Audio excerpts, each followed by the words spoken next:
Om Shanti. Good morning. आज प्राणेश्वर बाप दादा के 18 नवंबर 2024 के अनमोल महावाक्य सुनते हैं। मीठे बच्चे, बाप है अविनाशी वैद्य, जो एक ही महामंत्र से तुम्हारे सब दुख दूर कर देते हैं। प्रश्न है, माया तुम्हारे बीच में विघ्न क्यों डालती है? कोई कारण बताओ। उत्तर, क्योंकि तुम माया के बड़े से बड़े ग्राहक हो। उसकी ग्राहकी खत्म होती है, इसलिए वो विघ्न डालती है। जब अविनाशी वैद्य तुम्हें दवा देते हैं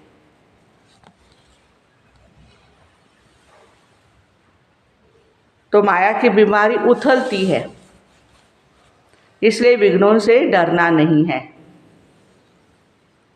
मन मना भव के मंत्र से माया भाग जाएगी। ओम शांति। बाप बैठ बच्चों को समझाते हैं, मनुष्य मन की शांति के हैरान होते हैं।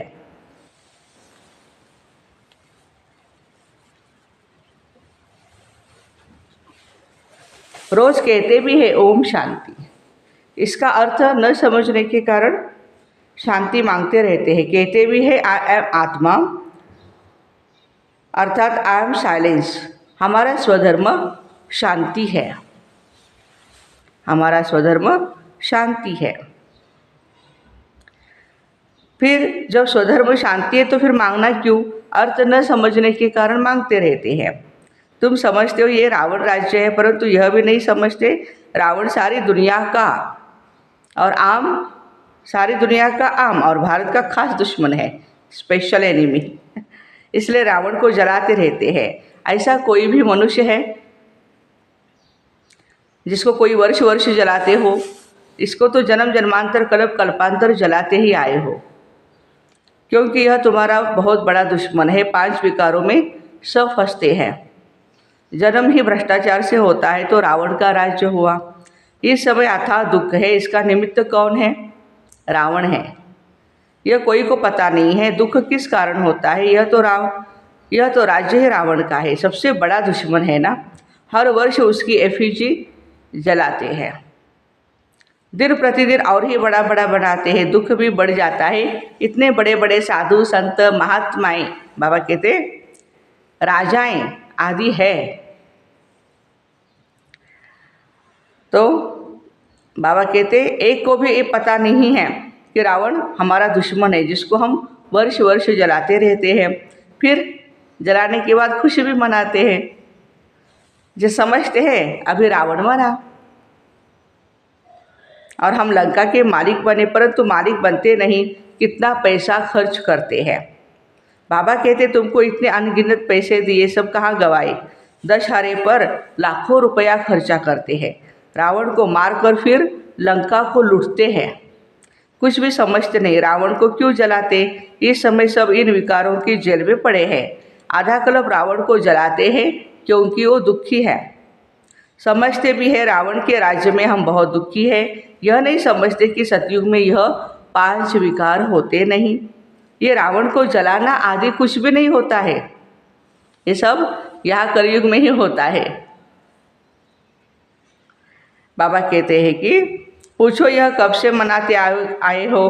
कहेंगे ये तो अनादि चला आया है। रक्षाबंधन भी कब से शुरू हुआ?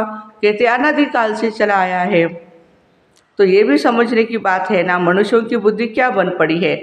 न जानवर है न मनुष्य है, कोई काम के नहीं है। स्वर्ग को बिल्कुल जानते नहीं, समझते बस यही दुनिया भगवान ने बनाई है। दुख में याद तो फिर भी भगवान को करते हैं, हे भगवान इस दुख से छुड़ाओ। परंतु कलयुग में तो सुखी कोई हो ही नहीं सकता है। दुख तो जरूर भोगना ही है, सीढ़ी उतरनी है। नई दुनिया से पुरानी दुनिया के अंत तक के सब राज समझाते हैं। बच्चों के पास आते हैं तो बोलते हैं सब दुखों की दवाई एक ही है, अविनाशी वैद्य है ना। 21 जन्मों के लिए सबको दुखों से मुक्त कर देते हैं। वह वैद्य लोग खुद भी बीमार हो जाते हैं। यह तो अविनाशी वैद्य है, यह भी समझते हो। दुख भी अथाह है और सुख भी अथाह है। बाबा अथाह सुख देते हैं। वहाँ दुख का नाम निशान नहीं होता। सुखी बनने की ही दवाई है। सिर्फ मुझे याद करो। सुखी बनने की दवाई कौन सी है? बाबा कहते सिर्फ मुझे याद करो तो पावन सतो प्रधान बन जाएंगे, सब दुख दूर हो जाएंगे, सुख ही सुख होगा। गाया जाता बाप दुख हरता सुख करता है। आधा कल्प के लिए तुम्हारे सब दुख दूर हो जाते हैं। तुम सिर्फ अपने को आत्मा समझ बाप को याद करो। आत्मा और जीव दो का खेल है। निराकार आत्मा अविनाशी है और साकार शरीर विनाशी है। इनका खेल है। अब बाबा कहते हैं देह सहित देह के सब संबंधों को भूल जाओ। गृहस्थ व्यवहार में रहते अपने को ऐसा समझो कि हमको अब वापस जाना है। पति तो जान सके इसलिए मामे कम याद करो तो सतो प्रधान बन जाएंगे। बाबा के पास दवाई है ना। ये भी बताता हूँ माया तो विघ्न जरूर डालेगी। तुम रावण के ग्राहक हो ना, उनकी ग्राहकी चली जाएगी तो जरूर फटकेगी। फटकेगी माना वो परेशान हो जाएंगी। तो बाबा समझाते ये तो पढ़ाई है, कोई दवाई नहीं है। दवाई है याद की यात्रा। एक ही दवाई से तुम्हारे सब दुख दूर हो जाते अगर मेरे को निरंतर याद करने का बाबा कहते पुरुषार्थ करेंगे। तो भक्ति मार्ग में ऐसे बहुत है जिनका मुख चलता ही रहता है। श्री राम जय जय राम, हरे कृष्ण कृष्ण हरे हरे। बाबा कहते मंत्रोच्चार करते रहते हैं, गुरु का मंत्र जपते रहते हैं। इतना बार तुमको रोज जपना है। वो भी कहते हैं, उनको कहते हैं राम के नाम की माला जपना। इसको ही राम नाम का दान कहते हैं।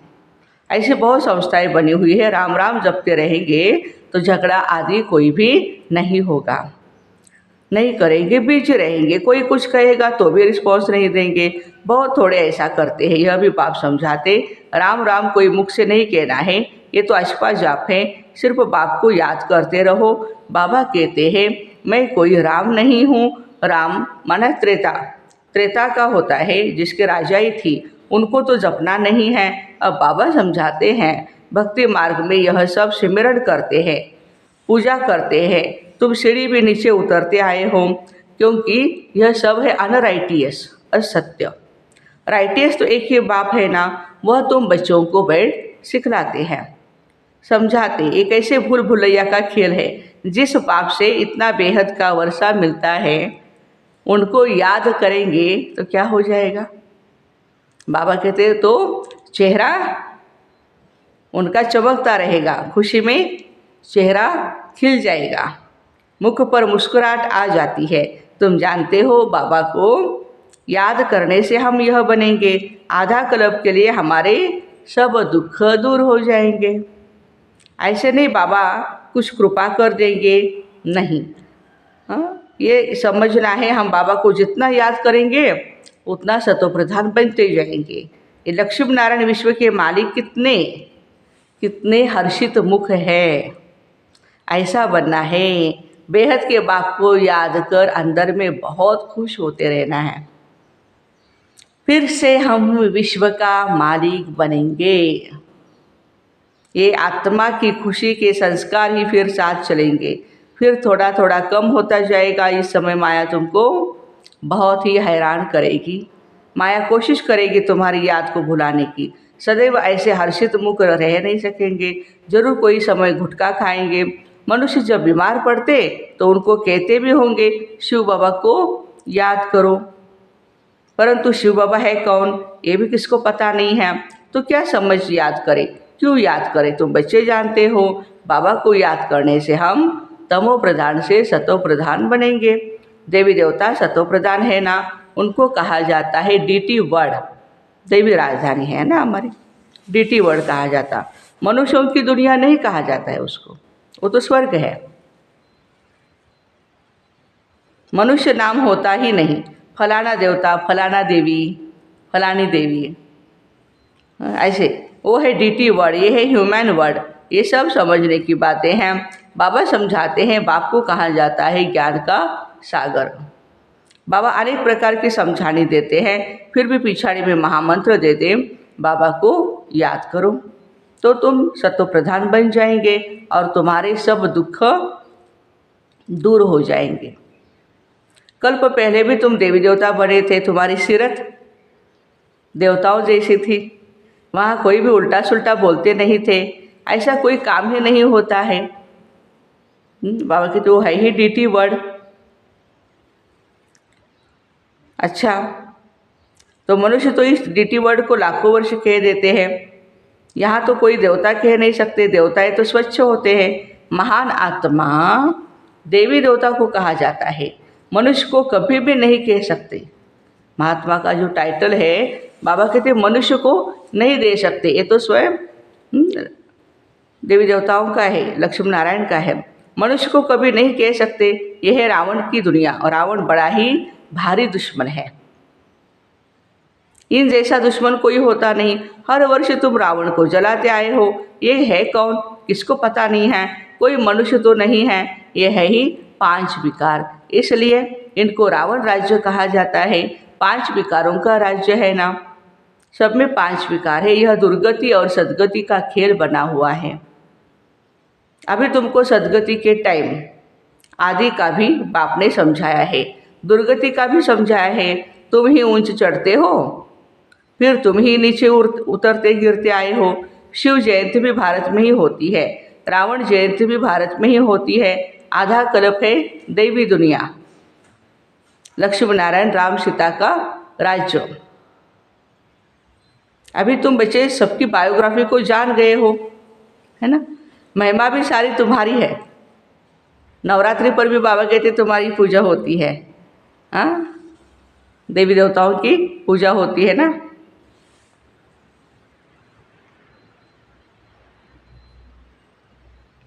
तो बाबा कहते श्रीमत पर तुम ही स्थापना करते हो, श्रीमत पर चल। तुम विश्व को चैलेंज करते हो, श्रीमत पर पूरा चलना चाहिए। नंबरवार पुरुषार्थ करते रहते हैं, स्थापना भी होती रहती है, इसमें लड़ाई आदि की बात नहीं। अभी तुम समझते हो ये पुरुषोत्तम संगम युग है, बिल्कुल ही अलग। पुरानी दुनिया का अंत और नई दुनिया का आदि। बाबा आते हैं पुरानी दुनिया को चेंज करने। तुमको समझाते तो बहुत है, परंतु बहुत है बच्चे, हाँ क्या होता है, भूल जाते हैं। भाषण के बाद स्मृति आती है, अरे ये पॉइंट समझाते तो अच्छा होता, ये भूल गए। हाँ, फिर याद आता है। हुबहू कल्प कल्प जैसे स्थापना हुई है वैसे ही होती रहेंगी। जिन्होंने जो पद पाया है वही पद पाएंगे। सब एक जैसा पद नहीं पा सकते हैं। ऊंच से ऊंच पद पाने वाले भी है, तो कम से कम पद पाने वाले भी है। जो अनन्य बच्चे हैं वो आगे चल करके बहुत ही फील करेंगे। यह साहूकारों की दासी बनेगी, ये राजाई घराने की दासी बनेगी, ये बड़े साहूकार बनेंगे, जिनको कब कब इनवाइट करते रहेंगे। सबको थोड़े ही इनवाइट करेंगे, सब मुंह थोड़े ही देखेंगे। बाबा भी ब्रह्मामुख से समझाते हैं। सन्मुख, बाबा कहते सन्मुख सब थोड़े ही देख सकेंगे। तुम अभी सन्मुख आए हो, बाबा के सामने हम बच्चे बैठे हैं, पवित्र बने हो। ऐसे भी होता है जो अपवित्र आकर के यहाँ बैठते हैं, झूठ बोलते हैं कि हम तो पवित्रता की धारणा करते हैं, खान पान शुद्धि भी हमारी है, हमको भी माउंट आबू लेके चलो बाबा मिलने के लिए आते हैं। तो बाबा कहते हैं कि वो आते हैं, यहाँ आकर बनते हैं। कुछ सुनेंगे तो फिर देवता बन जाएंगे, फिर भी कुछ सुनेंगे तो असर पड़ेगा। जो भी है, फिर माउंट आबू से बाबा मिलन करके घर जाते हैं तो कुछ ना कुछ परिवर्तन उनमें हो ही जाता है। नहीं सुने तो फिर आएंगे भी नहीं। ज्ञान को तो सुनना चाहिए, अच्छी तरह से समझना चाहिए। तो मूल बात बाप कहते हैं बच्चे, मन मना भव। इस एक ही मंत्र से तुम्हारे सब दुख दूर हो जाते हैं। मन मना भव यह बाप कहते हैं। फिर टीचर होकर के क्या कहते, मन मना भव होकर के बाबा का डायरेक्शन है मन मना भव, और टीचर का डायरेक्शन है मध्याजी भव। इस स्कूल में, इस कॉलेज में आप आए हो लक्ष्मी नारायण बनने के लिए, तो ऐसे ही बनो।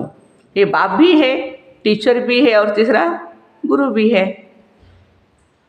तीनों ही याद रहे तो भी हर्षित मुख अवस्था रहेंगी। बाबा पढ़ाते हैं, फिर पढ़ाने के बाद बाबा कहते साथ भी ले जाते हैं परम धाम।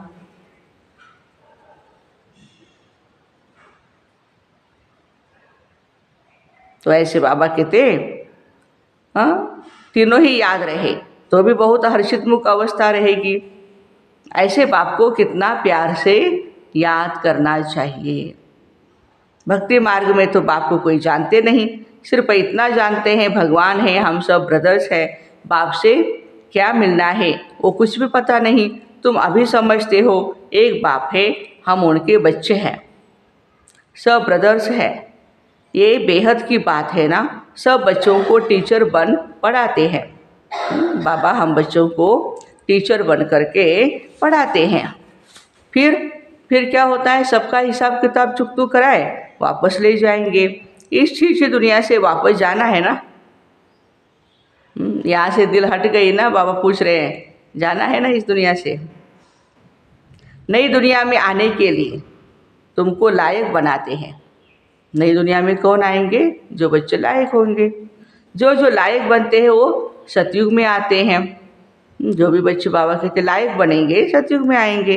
अच्छा, मीठे मीठे सिक्के लदे बच्चों प्रति माता पिता बाप दादा का याद प्यार और गुड मॉर्निंग। रूहानी बाप की रूहानी बच्चों को नमस्ते। हम रूहानी बच्चों की रूहानी माता पिता बाप दादा को याद प्यार गुड मॉर्निंग और नमस्ते। वाह बाबा वाह, शुक्रिया बाबा शुक्रिया। धारणा के लिए मुख्य सार है, अपनी अवस्था को सदा एक रस और हर्षित मुख रखने के लिए बाप, टीचर और सतगुरु तीनों को याद करना है। यहाँ से ही खुशी के संस्कार भरने हैं। बाबा कहते तीनों रूप से याद करना है और खुशी के संस्कार भरने हैं। वर्षे की स्मृति से चेहरा सदा चमकता रहे। दूसरी पॉइंट है, श्रीमत पर चलकर सारे विश्व को चेंज करने की सेवा करनी है। श्रीमत पर चलकर सारे विश्व को चेंज करने की सेवा करनी है। 5 विकारों में जो भी फंसे हैं उन्हें निकालना है। अपने स्वधर्म की पहचान देनी है। वरदान, सर्व के प्रति अपनी दृष्टि और भावना प्यार की रखने वाले सर्व के प्यारे फरिश्ता भव। स्वप्न में भी किसी के पास कोई फरिश्ता आता है तो कितना खुश होते हैं। स्वप्न में भी कोई फरिश्ता आता है, कितना खुश होते। फरिश्ता अर्थात ही सर्व के प्यारे, हद के प्यारे नहीं, बेहद के प्यारे। जो प्यार करे उसके प्यारे नहीं। जो हमसे अच्छा व्यवहार करते हैं, अच्छा रहते हैं, उनके साथ प्यार नहीं। बाबा कहते सबके प्यारे बनो। कोई कैसे भी आत्मा हो, लेकिन आपकी दृष्टि, आपकी प्यार की भावना प्यार की हो, इसको कहा जाता है सर्व के प्यारे। कोई इंसल्ट करे, कल भी बाबा ने बताया था ना, कोई गाली दे, इंसल्ट करे, घृणा करे तो वो भी खाद का काम बन जाएगा और फल भी अच्छा निकलेगा। फिर गाली देने वाले भी फिर बाबा कहते हैं कि महिमा करने लग जाएंगे। तो बाबा कहते घृणा करे तो भी उसके प्रति प्यार व कल्याण की ही भावना उत्पन्न हो तो क्या हो जाएगा। क्योंकि बाबा कहते उस समय वो आत्मा परवश है, परवश होकर के कुछ न कुछ गलत काम कर रही है, लेकिन आप उसके प्रति शुभ भावना अवश्य रखो। स्लोगन है, जो सर्व प्राप्तियों से संपन्न है वही सदा हर्षित, खुश, सुखी और खुश नसीब होते हैं। जो सदा सर्व प्राप्तियों से संपन्न है वो सदा हर्षित, खुश रहेंगे। तो ऐसे सर्व के प्रति अपनी दृष्टि और भावना प्यार के रखने वाले सर्व के प्यारे फरिश्ता भाई बहनों को ओम शांति।